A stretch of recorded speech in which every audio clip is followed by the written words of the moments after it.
Hey guys, Zack here, and this is my review of the Cuphead show.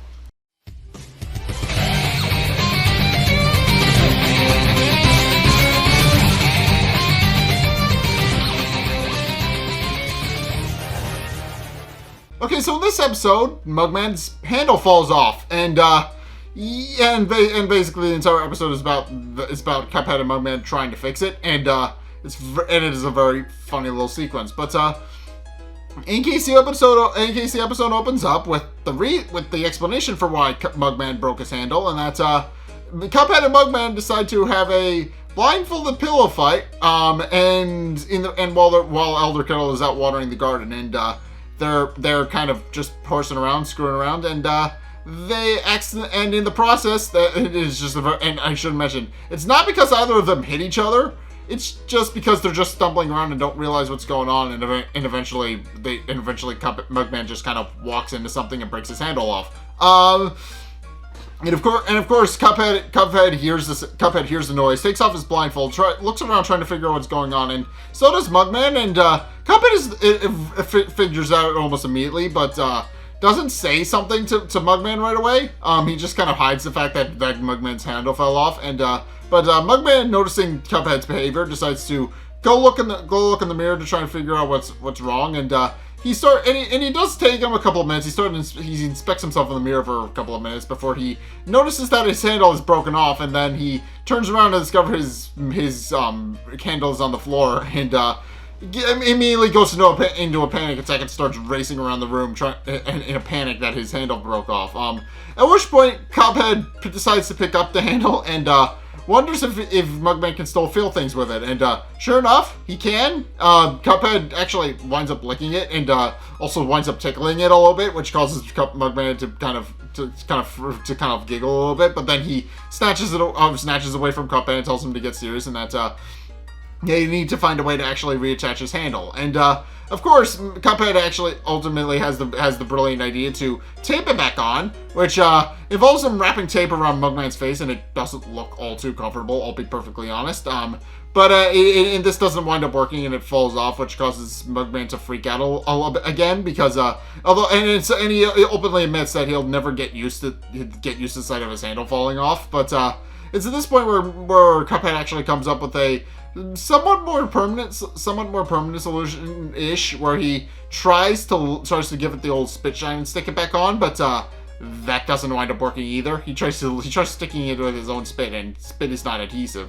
So eventually Cuphead comes up with probably one of the more brilliant ideas he has, where he goes out to go look for some bee honey, and he eventually snatches up the whole beehive and brings it in the house, and it does wind up working and doing a pretty handy job of sticking Mugman's handle on. And Mugman proceeds to thank Cuphead for sticking it back on, but then there winds up being a completely different problem, and that the fact that they brought honey into the house has actually attracted a bear. And of course, they get into a brief scuffle with the bear over the honey, who eventually leaves with the beehive tucked under his shoulder, and the bees follow him shortly after in a very comical scene. But eventually Cuphead points out that maybe there's something that, other than honey, that doesn't attract bears, and also points out that it would have to be sticky. And of course he's talking about glue, but he doesn't figure out that he's talking about glue for a bit. And this is this point where Mugman just kind of gives up and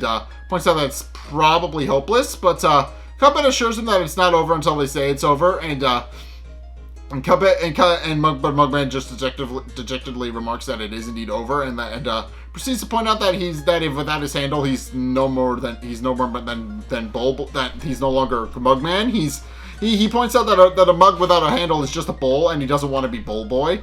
But Cuphead reassures him that they'll find a solution. But it's at this point where, out of nowhere, Mugman just decides to start pointing blame at Cuphead for breaking his handle off and being rough with him. But as Cuphead tries to point out and redirect at him, it was actually Mugman's fault, because Mugman was apparently the one who actually suggested it the whole time, and of course, Mugman'S points out that now's not the time to actually be pointing fingers, and it's at this point where Cuphead points out that he's the one over here racking his brain trying to figure out what glue is, and eventually, upon realizing that he's discovered what glue is, he remembers that Elder Kettle has some, and goes in the kitchen drawer to try and get some, but quickly discovers that it's stuck to everything else in the drawer as well, and it can't easily be separated from it, but which of course causes Mugman to become upset, because he realizes that now he's never going to be getting his handle back. But he merely points out but Cuphead merely reassures him, pointing out that they just have to go to Pork Rinds to get some more glue. And but Mugman points out that he's kind of terrified of the fact that he's going to go out in public without his handle. But Cuphead reassures him, pointing out that they'll be in and out and nobody will notice. But it's then the scene is then punctuated by the fact that Elder Kettle then walks into the room, freaks out over the sight of Mugman missing his handle, and then runs off. And long story short, Mugman isn't feeling too sure about Cuphead's assertion that they're not going to find his handle. But in any case with that, they then go out into the public. With Mugman disguised as a bride-to-be, while Cuphead pretends to be his flower boy. Of course, Cuphead is a little confused as to why he has to participate, since obviously he knows Mugman doesn't want to be seen out in public, but wonders why he has to do stuff as well. But Mugman just tells him to shut up and keep spraying petals, and sure enough, he does. And they actually pass a couple of citizens near Inkwell Isle who all kind of think it's very cute that there's a bride-to-be, but then the wind blows off Mugman's bridal dress, and everybody becomes disgusted over the fact that he has no handle and run off.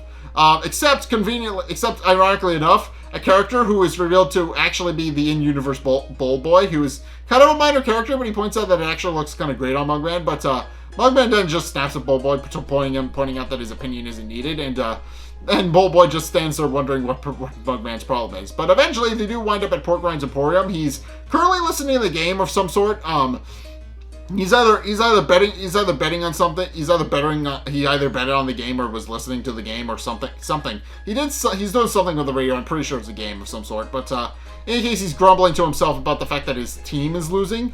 When Cuphead and Mugman actually wind up walking in and proceed to ask him if he has any glue. And of course, Pork Rind assures them that he does, but he also points out that seeing how desperate the boys seem to be, that it'll likely be pretty expensive for them to pick up. But at which point, Mugman remarks that he'll be willing to pay anything. At which Pork Rind remarks is the magic word, and of course, Pork Rind immediately asks what they're actually going to be putting on, and what they're going to be gluing, and of course lists several different options. But then Mugman pulls out his mug, and Pork Rind throws up in his mouth a little bit, which Mugman takes as a bad sign that Pork Rind is actually disgusted by him. But Pork Rind points out that it actually had nothing to do with Cuphead or Mugman, and that in actuality he ate a rancid sandwich that he admits he probably shouldn't have eaten, and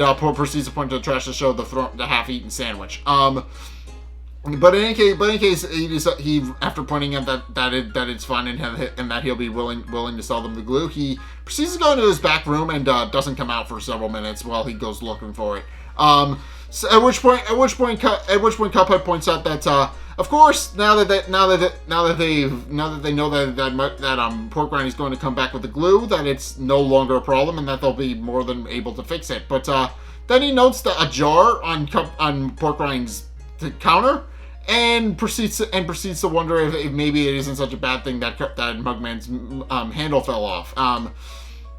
At which point he wheels Mugman up in a kind of a barbershop-esque scene where he just wheels him up to Pork Rind's mirror, and proceeds to point out that this is an opportunity for a whole new look, and that he could choose whatever handle he wants, and proceeds to pull out several very comical things that would never work as handles, including a snake, saxophone, telephone, boomerang, a couple of other things that are just really funny sight gags, and eventually Mugman decides that he doesn't want a new handle and he just wants his old handle back. At which point Cuphead finally concedes and points out that they'll stick with the old classic, and then everything will go back to normal. And the boys start to celebrate, but then Pork Rind comes out and admits that he's completely out of glue, and sure enough, he brings the box with him, pointing out that it's empty. And then he goes, and then pointing out that he's sorry he couldn't help the boys, he then proceeds to sit back down and goes back to watching, to listening to his game.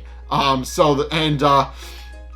course, Mugman is kind of sad about the fact that they have no glue, but Murkroyd merely reassures him that he'll get another shipment in a couple of months, which causes Mugman to sink further into despair, and not dejected about the fact that he will likely never get his handle back. He then proceeds to slink back to their house and proceeds to just curl up under the covers, pointing out that he doesn't want to be seen anymore. But Cuphead sits down next to him and proceeds to point out that it'll be fine, and that in a couple of months they'll get the shipment back, and in time people will just kind of get used to the fact that Mugman doesn't have his handle.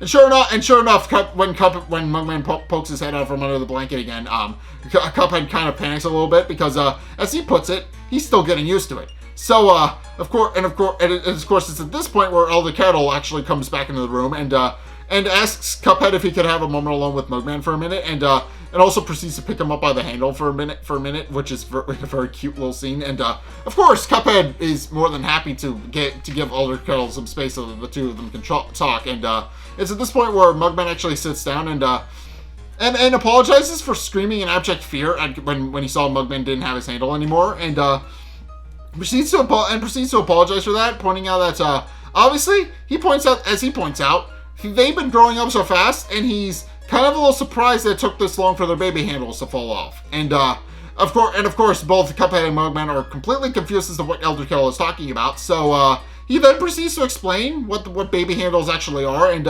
what we find out is that baby handles, or at least according to Elder Kettle, are the equivalent of humans losing their baby teeth.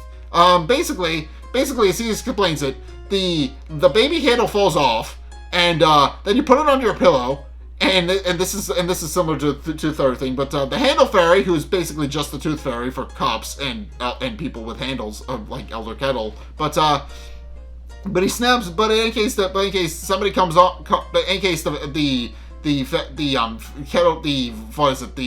Handle Fairy comes by, takes the baby handle. And then when you wake up in the morning, you have a beautiful new man handle, as he puts it. But and of course, Mugman is very ecstatic about the fact that his handle is going to eventually grow back, and he's going to get his own man handle. And Cuphead, pointing out that that's not fair and that he wants his own man handle, proceeds to break off his own handle on purpose so they can get a visit from the Handle Fairy as well, which Elder Kettle points out will save the Handle Fairy a trip. At which point the boys go to sleep, putting their handles under the pillow, and when they wake up, their handles have regrown, or seemingly. And they immediately go downstairs to go tell Elder Kettle the good news about how their man handles have grown in. And what we find out in actuality is that Elder Kettle lied about the whole Handle Fairy thing, and then in actuality, all he did was he dressed up in a fairy costume, visited the boys' room while they were sleeping, and then glued their handles back on, because handles don't grow back. Unlike teeth, they grow back. Handles do not. But in case they're very happy about, they proceed to show off their new handles to Elder Kettle, who points out that who kind of has a bit of a slip of the tongue, but points out that she must have worked very hard to give them the new man handles, and tells them to enjoy their new handles while they have them, and proceeds to walk out of the room after hiding his glue and fairy costume. But in case Cuphead and Mugman then proceed to celebrate their new handles by clinking their cups together, which causes their heads to break, and that's where the episode ends. So, this episode's just really fun, and that's, they just try and Cuphead and Mugman just kind of rack their brains to try and figure out how to fix Mugman's handle, and as it turns out, Elder Kettle was the solution the whole time. He just pretended to be a fairy. He told them the whole story about the Tooth Fairy and about how handles grow back when in actuality they do not. But yeah, it is very fun that in order to make Mugman feel better, he decided to go out of his way to dress up as the Handle Fairy to just kind of give his, I guess, son. I mean, it's never been established what their relationship is. I would assume son because they're being raised by him, but that he gave his son a new handle or rather fixed his handle because he saw that he saw that Mugman wasn't feeling too well and decided to replace it. But Yeah, the episode is kind of cute in that, and also I do kind of like Pork Rind. He's very much like his in-game counterpart. He's a little sleazy and a little high priced in some of his products, but he means well.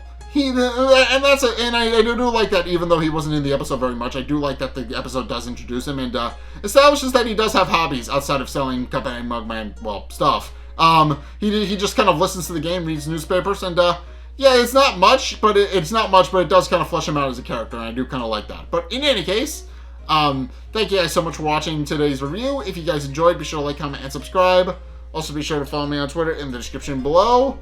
Be sure to check out my Patreon in the description below as well. It's only a couple bucks a month. It does really help me out, and you guys get access to a bunch of cool perks that are my way saying thanks.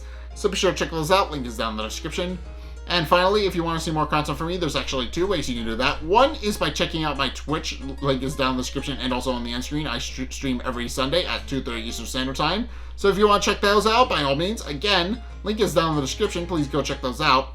And finally, if you want to see just regular videos that I make, be sure to check out the videos linked in the end screen. The top video is the most recent one. It may or may not be this one.